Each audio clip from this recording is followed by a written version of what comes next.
This YouTube channel does not promote any violent, harmful, or illegal activities. All content provided by this channel is meant for an educational purpose only.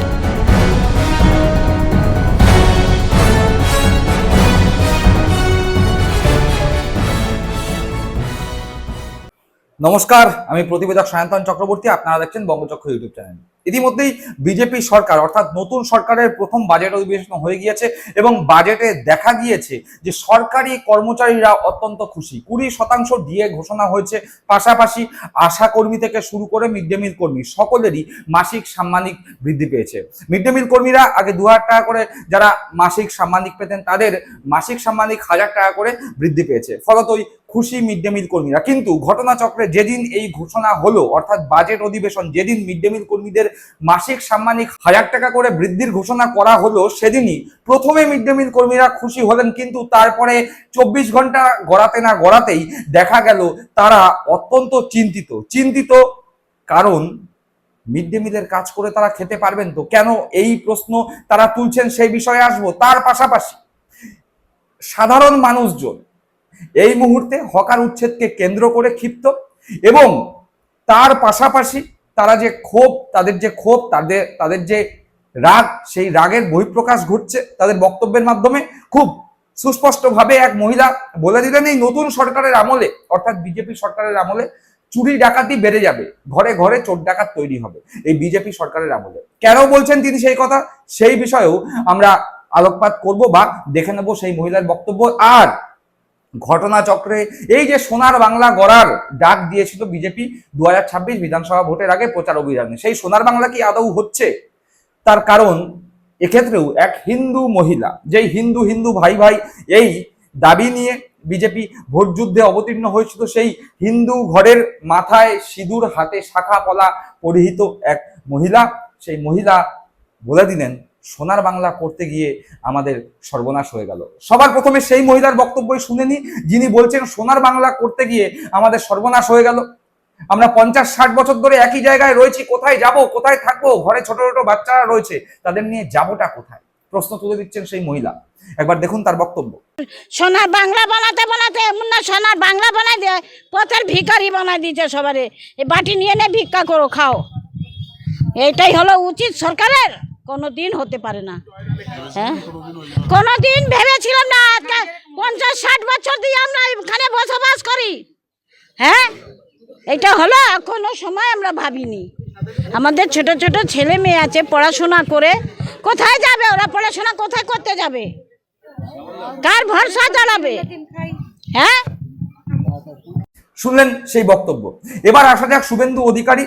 মুখ্যমন্ত্রী শুভেন্দু অধিকারী পাশে অর্থমন্ত্রী তোকে বসিয়ে বক্তব্য রাখছেন, বলছেন তার একাধিক যে সিদ্ধান্ত তারা বাজেট অধিবেশনে নিয়েছেন সেই বিষয়ে, এবং একই সাথে অত্যন্ত গুরুত্বপূর্ণ একটি কথা বলে দিলেন যে মিড ডে মিলে খাবারের গুণগত মান বজায় রাখার জন্য এবং আরো উন্নত করার জন্য এবার থেকে কলকাতার বুকে ইসকনকে দায়িত্ব দেওয়া হয়েছে স্কুলগুলোতে মিড ডে মিলের খাবার পৌঁছে দেওয়ার জন্য। সাধু উদ্যোগ।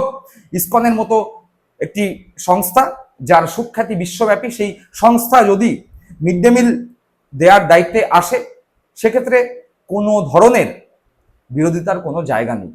এবং শুভেন্দু অধিকারী বলেছেন যে এটি পাইলট প্রজেক্ট হিসাবে নেওয়া হয়েছে, কলকাতার বুকে প্রথমে দেখা হবে এবং এই প্রজেক্ট যদি সফলতার সঙ্গে পাশ করে যায় তাহলে ধীরে ধীরে পশ্চিমবাংলার বিভিন্ন জেলাতেও এই ইসকনকেই দায়িত্ব দেওয়া হবে মিড ডে মিল সরবরাহ করার ক্ষেত্রে। একবার তার বক্তব্য শুনবো। ফান্ড দেওয়ার সিদ্ধান্ত গ্রহণ করেছি। আমরা ইসকনকে মিড ডে মিল খাওয়ার সরবরাহ করার জন্য উদ্যোগ দিচ্ছি। পাইলট প্রজেক্ট হিসেবে পুরো কলকাতাকে দিয়ে দেওয়া হচ্ছে, ইসকন খাওয়াবে রান্না করে। আপনার আপত্তি থাকলে হরে কৃষ্ণ বলবেন না, কেউ আপনাকে জোর করবে না। খুব ভালো খাবার পাবেন, শুদ্ধ খাবার পাবেন, চিন্তার কোনো কারণ নেই। ঠিক আছে, শুনলাম শুভেন্দু অধিকারীর বক্তব্য, অর্থাৎ মিড ডে মিলের দায়িত্বে ইসকন আসতে চলেছে এরকম একটি কথাবার্তা। ঠিক এই জায়গাতে দাঁড়িয়েই প্রশ্ন তুলে দিচ্ছে মিড ডে মিল কর্মীরা। তারা বলছে এতদিন পর্যন্ত আমরা স্কুলে রান্নার কাজটা করতাম, স্কুলে কখনো ডিম ভাত, কখনো আলু সেদ্ধ, কখনো খিচুড়ি, কখনো পাঁপড় ভাজা বা আনুষাঙ্গিক বিভিন্ন স্কুলে বিভিন্ন ধরনের আয়োজন হতো। কোথাও কোনো স্কুলে মাসে 1-2বার মুরগির মাংসও খাওয়ানো হতো। সেই সমস্ত মিড ডে মিল কর্মীরা যখন জানতে পারলেন যে ভবিষ্যতে ইসকনকে দায়িত্ব দেওয়া হতে পারে স্কুলগুলোতে মিড ডে মিল দেওয়ার ক্ষেত্রে, তাহলে এই মিড ডে মিল কর্মীরা যাবেন কোথায়? তারা অনিশ্চিত ভবিষ্যতের দিকে তাকিয়ে বুঝতে পারছেন না যে আগামী দিনে তাদের এই রান্না করার কাজ থাকবে কিনা। 1000 টাকা করে তো মাসিক সাম্মানিক বাড়লো, কিন্তু এই মাসিক সাম্মানিক তারা তখনই পাবেন যদি তাদের কাজ বহাল থাকে। তাদের কাজ কি বহাল থাকবে?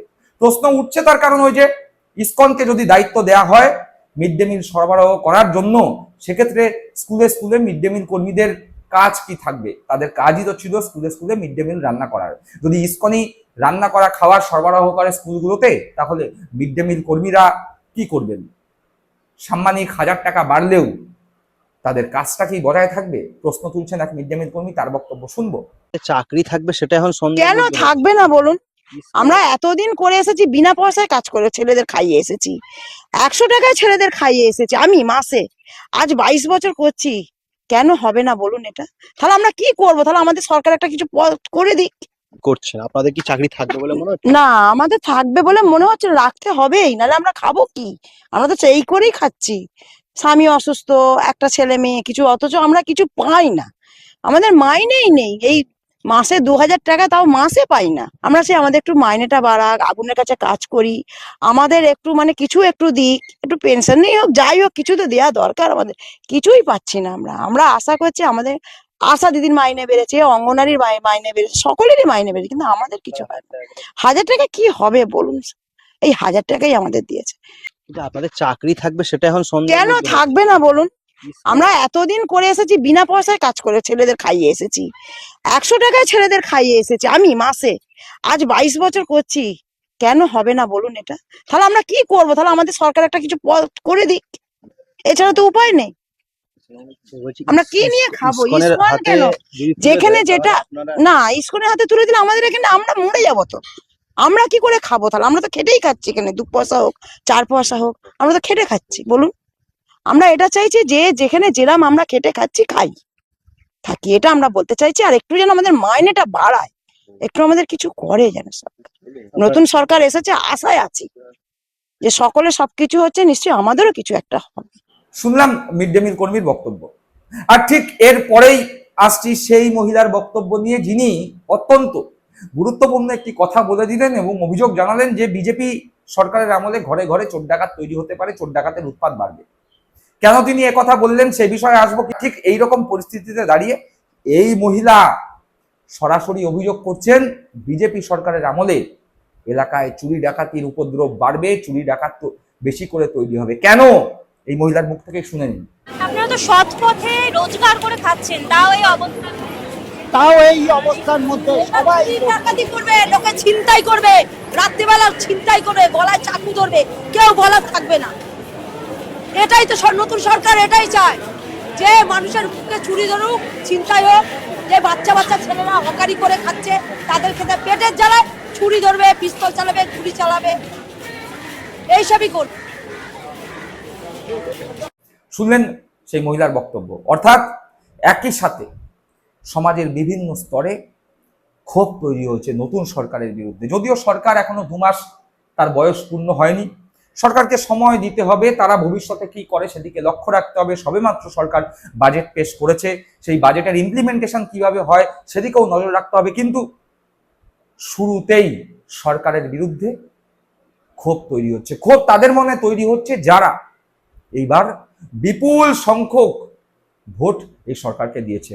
বাংলার প্রায় 45% কাছাকাছি মানুষের ভোট এই সরকার পেয়েছে, 3 কোটির কাছাকাছি মানুষের ভোট এই সরকার পেয়েছে।